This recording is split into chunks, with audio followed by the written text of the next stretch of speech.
Hey there and welcome to this video. I know that this is a little bit different from what you're used to in this channel, but I decided to do one of these videos again, and what I'm going to do is I'm going to show you well, I'm not going to show you, I'm going to tell you how I would have booked SummerSlam. Now, coming off SummerSlam, I wasn't too disappointed with it. I think there was a few things that they should have done differently. I think the match could have been laid out a little bit more differently, and maybe in a way that, in my opinion, makes more sense.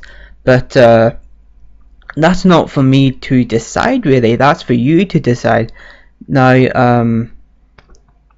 I have laid out this card slightly different. Well, actually, not slightly different. Completely differently. We have a completely different main event. We start off the show the same, but from there really it is mixed up a little bit differently, and we really have changed some of the finishes, and yeah. So let's just get into it, and I'll try and get this over soon enough so as I'm not keeping you all waiting here. So what I would have done, first of all, I would have started off the show with Enzo and Cass versus Jericho and Kevin Owens. Nothing different there apart from the finish. I would have had Enzo and Cass go over here. More specifically, I would have had Enzo pin Chris Jericho. Chris Jericho doesn't need to be put over all of the time, and I remember seeing an interview with him on What Culture where he pretty much says that he could be retired already. He doesn't know, so that tells me that he doesn't need to be put over. So I don't really understand why they keep putting him over. So I would have Enzo pin Chris Jericho, and the reason why we're going to be pinning Chris Jericho here is so as Kevin Owens doesn't look so weak. We don't want Kevin Owens to look weak at all. In fact, actually, we want him to be at this when he at the finish. Sorry, we actually want Kevin Owens to be outside the ring brawling with Big Cass, and then Enzo gets a pinfall victory over Chris Jericho, winning Enzo and Cass the match. So you know, that's just how I would have done it personally, but I don't really have too much of a problem with how they actually did do it, but that's just how I would have done it. But now we move on to the next match. We have Rusev going up against Roman Reigns. Straight away, straight off the bat, we have this match put in. I want a title match early on in the on the match card, but I want it to be Rusev and Roman Reigns. At the minute, Roman Reigns should not be far up the card, in my opinion. He should be, if you're putting him into one of your biggest pay-per-views of the year, he should not be far up the card after his suspension. And quite frankly, I would have had Rusev look a lot stronger, and I would have had him get the title win. You could do it with Lana distracting the referee, which allows Rusev to get the US title and then clobber Roman Reigns over the head with it, and then that allows him to get the pinfall victory, and still make Reigns look a little bit strong. But ultimately, I would have Rusev go over and look strong doing it. That's just my opinion. That's just how I would have done it. But then we move on to the third match of the night, and we have the women's tag team match. And the reason why it's further down the card is because it's not important enough, in my opinion, to be far up the card, and that's just my opinion. But so to address who would be coming out in to replace Eva Marie, okay, Nikki Bella comes back. That's fair enough. I'm not disappointed. I'm not particularly too happy about her coming back. It's just like, she's back. It could have been the other one, so I guess it's not that bad. But I wouldn't have had her come back here. Nikki Bella can come back whenever she wants, and she will get a good pop from it. And I think that she should come back as a babyface. Quite frankly, you can have her turn heel on the same night, but she needs to come back as a babyface, just so as you get that big babyface pop, because nobody's gonna boo her whenever she comes back, and we saw that even whenever she was doing heel stuff, and coming out as a heel, she got cheers. She got a big babyface pop because she came back from an injury that was quite a severe injury, and they documented that. So don't bring her back as a heel. You can have her turn face. You can have her turn heel on the same night that she returns, and maybe she goes into a program with someone like Becky Lynch, or Carmella. But for this here match, I would actually have, and bear with me here, I would have Heath Slater come back. And I know he's not a woman and all that, but I just really think it's a really interesting dynamic where you put in Heath Slater in there, that he's so desperate to get signed that he's willing to beat up or get beat up more appropriately by women, and you actually have him come in and you have him wanting to go, full at it. You have him want to come in there and beat up Becky Lynch, beat up Carmella, beat up Naomi, but he just doesn't have it in him. He just doesn't have it in him that he can't hit a woman, and that's how we give the baby faces the win. We give. I'd like to see Becky Lynch go over, but I think it's more appropriate for Carmella to go over since she's the one that just came up. Give her the big win. Give her the win, and it gives her just like that little bit of a boost. And I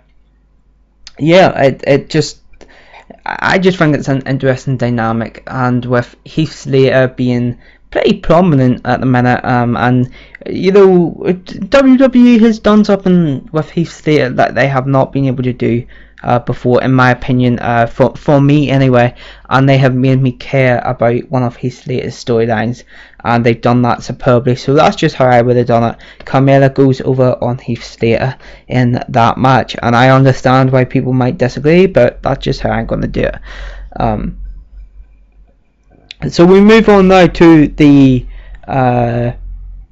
next match of the night, and I would have had The Miz go up against Apollo Crews now.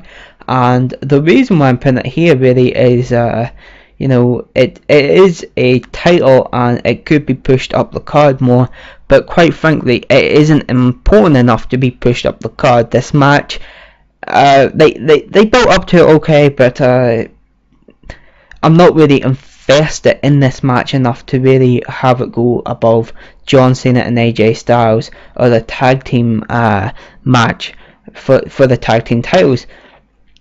So, in my opinion, I would have had that at the fourth match of the evening, and I would have The Miz go up against Apollo Crews because that's what's happening. And I think I'm going to give The Miz the win, and I would like to see Apollo Crews be the IC title, but it's always a more interesting dynamic when a heel is a title and the babyface is chasing them. Heels make better champions, and why not continue on for one extra month or so this feud, and you have Apollo Crews chase for that title, and maybe he picks it up next month at the next pay-per-view, which I'm not sure if everybody's doing Clash of the Champions or not, or if that's a Raw exclusive pay-per-view, or what's happening with that. I should have probably paid more attention to that, but that's what I would have in my opinion. The Miz goes over and let Apollo Crews chase the title. But so we go on next to the next match, and it's John Cena versus AJ Styles. And the reason why we positioned this sort of really in the middle of the card here is because I don't want it to look like this non-championship match is valued higher than one of the sort of bigger championships in the company, you know, the tag team titles, the world championships. In fact, the only match that we have that we have sort of in the second half of the card that's higher than a title here is Randy Orton versus Brock Lesnar, and that's because that was really built up as a marquee match. And but yeah, I would have John Cena, AJ Styles go at it next. And just like in the finish last night, I would have AJ Styles go over cleanly.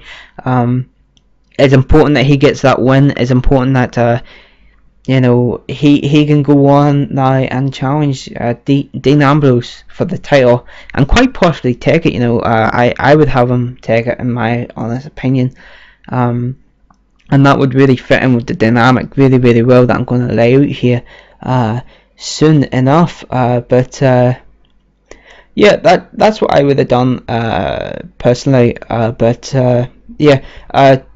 you know, you have John Cena look quite strong, you have AJ Styles both look quite strong, and then AJ Styles gets the big win, and everybody's happy despite them supposed to be annoyed because he's the heel. But I mean, it's John Cena, so it's very hard to get people to cheer John Cena now. But anyway, let's just move on. Let's not dwell on it too much. We have the New Day versus the Club for the Tag Team Championships. And Jon Stewart would not be out. Big E would not have made his return. I would have had the Club go over clean. Simple as that. Give them the win. Give the titles over to Gallows and Anderson. And quite frankly, if this was me, and I'm not saying that I would do it right now, but I would think about breaking up the New Day, and not because I don't like the New Day. I love them. I think they're great.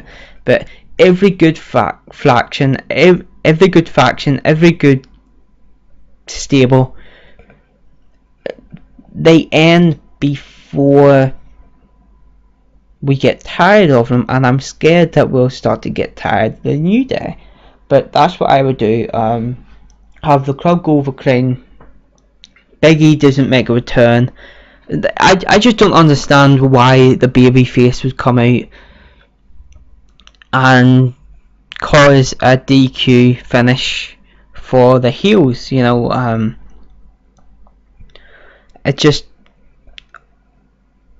I don't really see the point in it.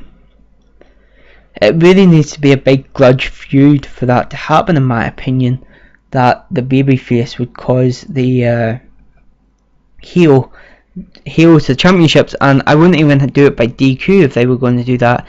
It would need to be like a distraction or something, and trying to get even. And I understand why they did it, and that it was to try and get even, but he just blatantly attacked him, and that's, I just don't like that, in my opinion. So it's just no, just don't do that. Just have the Club go over clean and they get the win. That's my opinion. So then we move on to the next match of the evening. After the Club wins, it's Randy Orton versus Brock Lesnar. No, I would not do this as the main event. No, I would not value this over World Heavyweight Champ, over the world titles. No, I would not value this over the women's title. I would have this leading into the main event portion of the card. And you know what? I didn't mind that finish last night. I didn't mind how it went. But there needs to be dialogue from at least Brock Lesnar. I would have Brock Lesnar, as he's pounding on Randy Orton's face, I would have him sort of scream stuff like, who needs enhancements now? Stuff like that, you know, like Brock Lesnar's really annoyed that Randy Orton made those comments. Sort of do something like that. Do something. Show me why this man is pounding on this other man's face. That's how I would do it, and I'm not going to talk about this too much because I don't see the point in talking about this match too much. Brock Lesnar wins by knockout, not by TKO. It's just a knockout. It's Randy Orton can't continue on. The match is pulled off. Brock Lesnar looks stronger after Randy Orton was just pounded. His face was just pounded and pounded and pounded and pounded and pounded. As Brock Lesnar screaming in his face, you know, he's so annoyed that he made these comments and accused him of taking drugs. Not that actually would happen, Brock, you know, with you not getting your suspension or anything. And you know what, I would even have, in the lead up to the match, I would even have Randy Orton question why why Brock Lesnar wasn't suspended, and just call it out, you know, and have Stephanie McMahon be like, well, it's money, you know, this business is all about money and we want our money. Just, you know, have him blatantly call it out, you know, just address it. And yeah, you could do that, and I think that would work fine. But then we move on to the World Heavyweight Championship match as Dean Ambrose takes on Dolph Ziggler, I don't know what I'm doing now. But I'm not going to talk about this match too much because I don't really see the point in it, but at least let me know who the fucking heel is. Ambrose looked like a heel, Ziggler looked like a heel, they both looked kind of heelish going into this. Dean Ambrose looked more like the heel, but I still got some heel vibes from Ziggler. You know, just let me know who I'm supposed to care for more, and yeah, and this is where I would stop this feud personally. I would then have AJ Styles go on to Clash of the Champions / Backlash, whichever one comes next, and have him defeat Dean Ambrose clean and take the World Heavyweight Championship. Yeah, that's what I would do personally, but you know, that's just what I would have done. But then we go on to the next match, the co-main event essentially, and we are making this title look like a marquee title. We have elevated this title to new heights by simply putting it here in the card, by valuing it more than Randy Orton versus Brock Lesnar. And also the reason why it's here is so as we can split up the two World Championship matches, so as it's not one back to back with the other, because I like to have that sort of buffer in there. But if you do this here, you're making that buffer match not seem like a toilet break match, but like a really important match, which it is. And that's what we're doing here with Sasha Banks and Charlotte. And you know what, I like the finish. I would have that same finish. I would have Charlotte in that very heel way, very flair way, win her title back. Because the next time WWE come back to Brooklyn, they now have a story to tell with Sasha Banks. You know, she's the underdog going into that. She lost her title at NXT Brooklyn. A year later, she loses her title at SummerSlam in Brooklyn. Whenever they go back to Brooklyn, you have that story to tell that Sasha Banks cannot win in Brooklyn. She cannot do the deed in Brooklyn. And it's an interesting story to tell. It's a good story to tell. It makes her seem like the underdog. It gets everybody behind her, and that's how I would do it.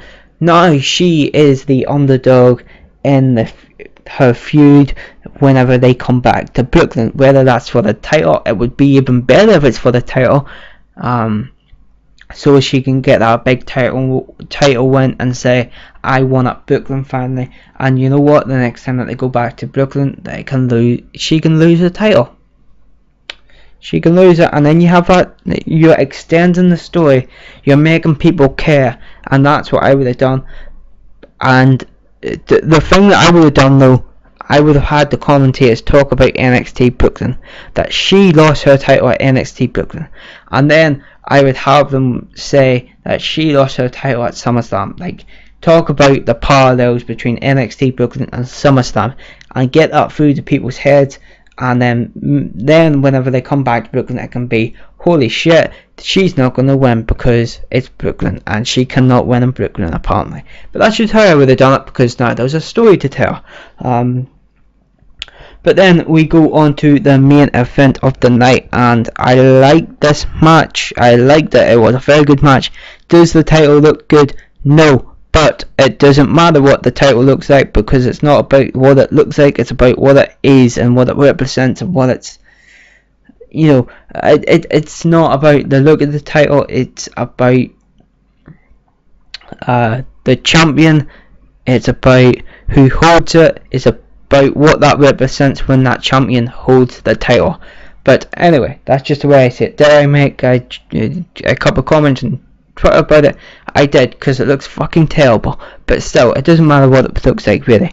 Finn Balor versus Seth Rollins. I would have Finn Balor go over once again. Why not have Finn Balor go over? It makes sense.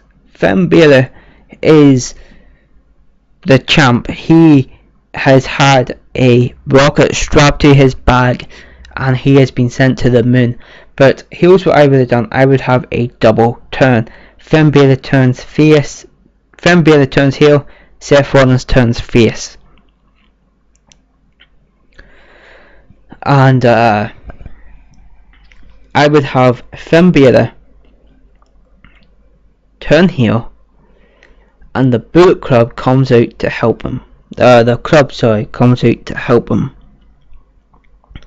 And it not necessarily help him, you know, maybe a distraction, something like that. Just something, you know.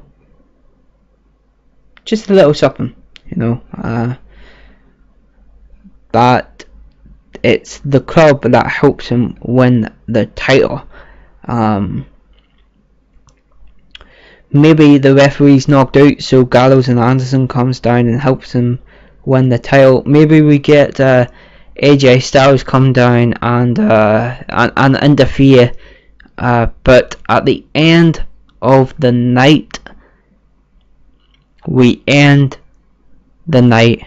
We end SummerSlam with the club, Finn Balor, the Balor Club essentially, Finn Balor, Gallows and Anderson, both holding their titles, the world title and the universal title and the tag team titles, and AJ Styles with him, who is about to go on, who I would have had about to go on to face Dean Ambrose for the world heavyweight title.